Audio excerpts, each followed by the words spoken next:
Hello, welcome to the LaRouche PAC Weekly Report for December the 28th, 2011. I'm John Hofle, and with me in the studio are Oyang Teng and Sky Shields of the Basement and Lyndon LaRouche.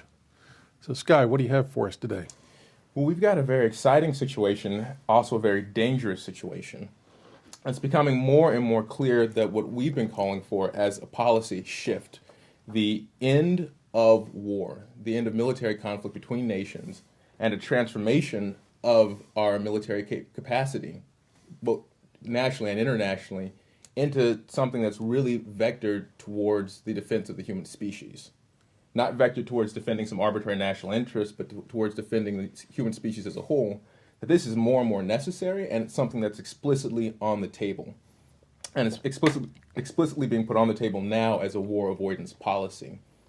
As part of the recent reshuffling that we've seen inside of Russia with the transformation in the tandem between Putin and Medvedev, allowing Medvedev to assume the prime minister position and Putin to assume the presidency inside Russia. We've also seen the appointment of Dmitry Rogozin to being the deputy prime minister in charge of defense, who's appointed by Medvedev. Now, this is significant for us because Dmitry Rogozin was the person who earlier this year proposed the revival of Lynn's SDI program from his position as Russian ambassador to NATO. Now, this means that you've got, as part of the shuffling, you're seeing a shift in, I think we can see this as a clear shift in U.S. policy direction, Russian policy direction, towards what we've been proposing, clearly.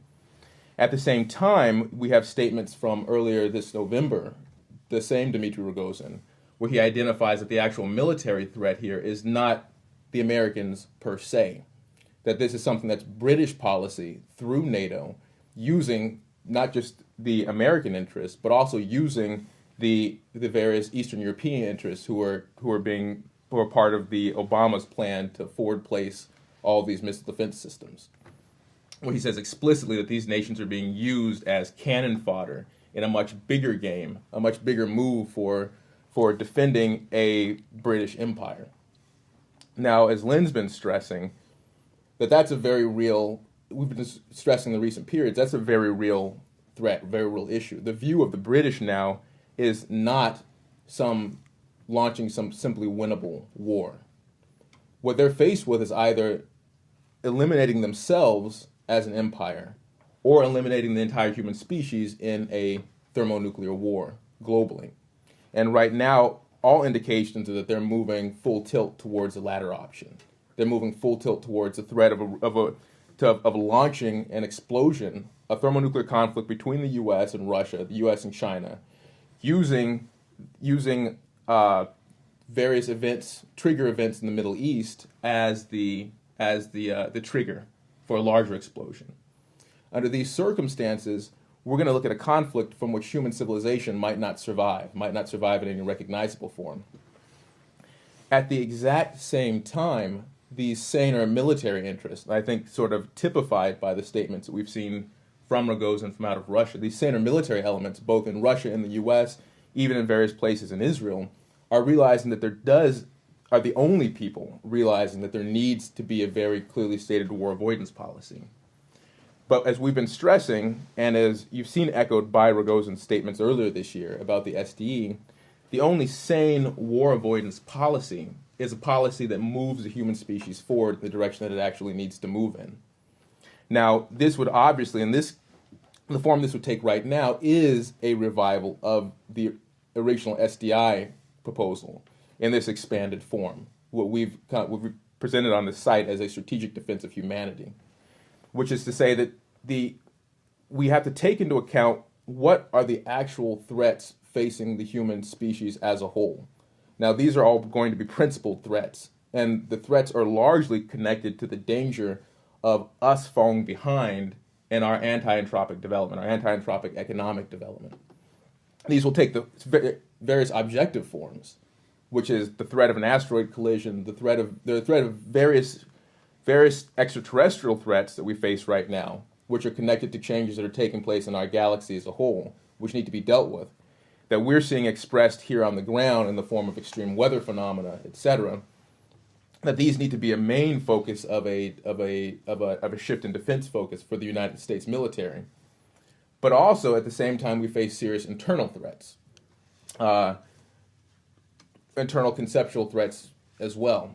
Taking a look, using the example of the weather threats as a key example, one of the major problems in our ability to defend against the weather as a threat is coming from a threat inside the United States. And this is the environmentalist lobby, who are pushing to eliminate our ability to actually understand these phenomena by forcing the agenda away from recognizing the actual causes for these extreme weather events. That means they're forcing the agenda away from recognizing the galactic phenomena that are actually affecting these things, and instead pushing a really idiotic agenda of man-made global warming and attempting to try and describe all of these phenomena using the second law as it's been formulated by Clausius and Boltzmann. Now, that's a very real threat. You combine that threat, they're distracting our attention from the actual threat with their launching their explicit attacks on human development. Their explicit attacks on technological development, their explicit calls for reducing the human population. You combine that, you realize that this is probably one of the gravest internal threats we face right now. And a real mobilization of the U.S. military, a real mobilization of the U.S. right now, will be addressing all of these as a one. Now, this is what we've been putting on the table in recent weeks in the form of a revived policy for the economic development of the Arctic and the form of a revived strategic defense initiative, a strategic defense of humanity. This is the thing that the Russians are exhibiting their willingness to collaborate on. These are the ideas which, if injected into the current debate, could represent a war avoidance policy if we're in the position to remove the enemy within. That means to remove the British Empire and all of its manifestations as within the U.S., the environmentalist lobby, the monetarists on Wall Street, and right now the most prominent agent of the Queen within the U.S., the most prominent enemy within, Barack Obama. If these elements can be removed and we can be in a position to move with a sane strategic policy, we might have a chance at saving the human species. And these recent developments we've seen inside Russia give us as a movement the leverage to do this. Yeah, there's a history to this process which goes back into the 1970s. It was in 1977 that I was convinced that it was impossible to have a general war anymore on this planet.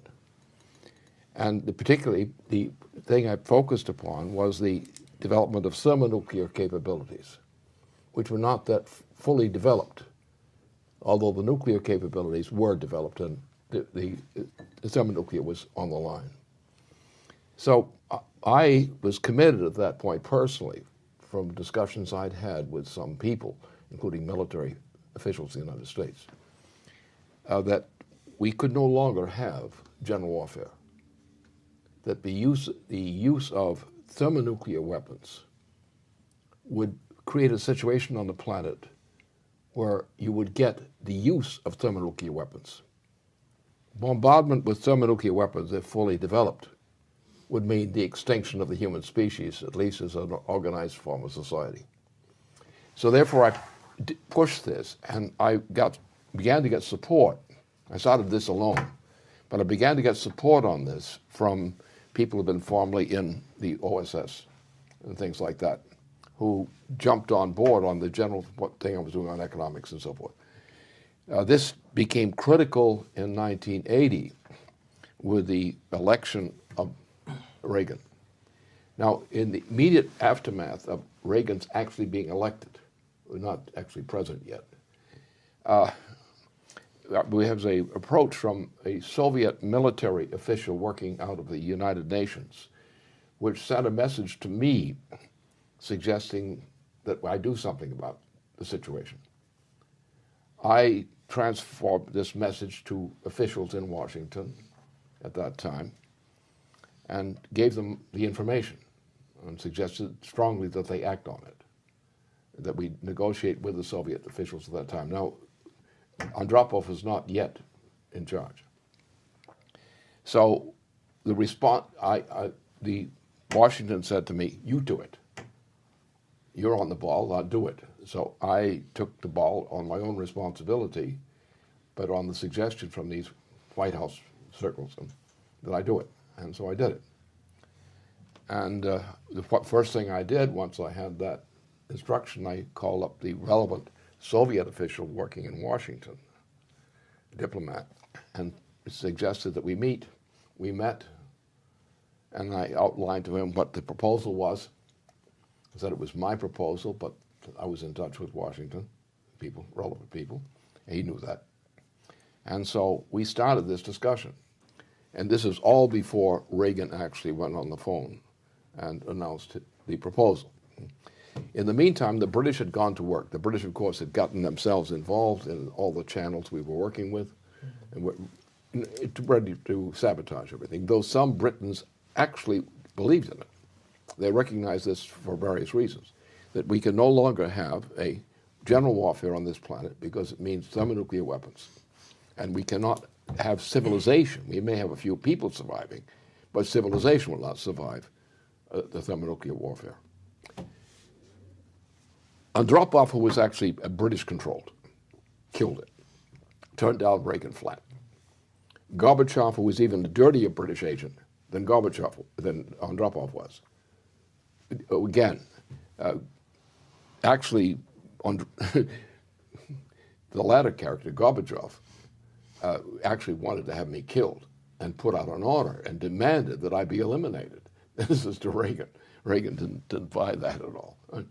But so this was the story. Now we're back at the same game. We have the economy is shot. The world economy generally is shot. Europe is totally shot right now. It's actually continental Europe is in a breakdown crisis. It actually hasn't happened, but the conditions of breakdown are there. The other side of this thing is, though my position was blocked with Andropov, what has happened is the Russian government has gone back to the policy which I shared with some of them back there in the early 1980s, the pre-Andropov period. And what they've done is they've gone ahead with this and adopted my program. But it's their program, but it's the same program that I put forth as the SDI. It was known as the SDI back then. And they have taken advanced positions. I don't know how strong they are. I don't have a sense of what their actual net military strength is for this thing. But they are certainly blocking the operation. And right now, we're on the edge in which this could be blocked.